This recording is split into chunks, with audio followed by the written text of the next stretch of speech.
Hi, I'm Deanna. I'm Trenda. I'm Letitia. And we are Leaders Growing Leaders, and welcome to our weekly Sip and Learn. So this month we have been talking about connection. Right. And so I'm going to get a little serious this week. So this week I have a question for you ladies. How do you reconnect with someone after they have betrayed you? Betrayed you. Wow, man. Wow. Then we were doing just great. We were fine. Then you have to hit us with this. Okay. Yes. Because when you asked that question, I thought about some hurt and the people that betrayed me in the past. Now I wanted to hurt them. I wanted to kill them. I wanted them to feel what I felt. It's just real. Okay. But when I calmed down and I reflected on it, I had to say, what were they thinking?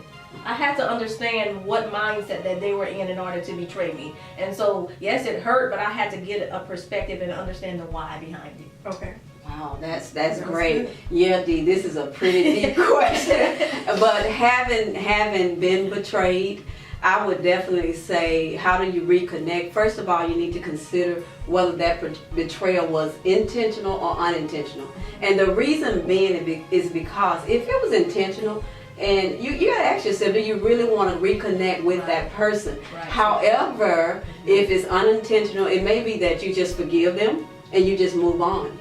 However, if it's unintentional, you need to consider whether or not that's a relationship that you want to salvage, that you value that relationship. And once you've decided that you want to reconnect with that person, I think it's just two things you need to do is make space at the table for them. And when I say at the table, that means making space in your heart and trust them again. But the trust may be a little different, but you just have to take time. And the bottom line is, it's just going to take time. That's good. That's Yeah. good. That is really good. So you have to figure out the why behind the what. You got to figure out their perspective, and then you got to know their heart and know if it's intentional or unintentional. So today we're actually talking about these are relationships that you want to reconnect with these people, and so that's what you do. You have to trust them, right? You have to forgive them.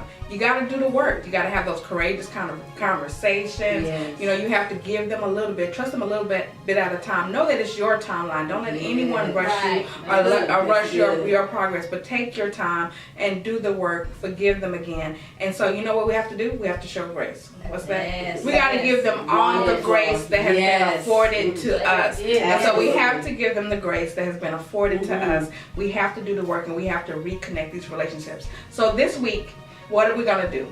We want you to go this week and think about some people in your life, your family, your friends, your ministries, where you got some work to do, and start doing the work. Start having those critical and courageous conversations. Start trusting them again. Work on forgiveness, because we not only forgive for ourselves, right?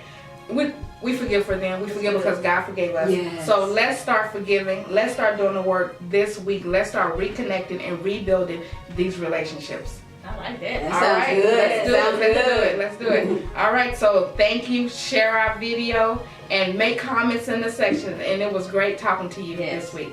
All right. Bye.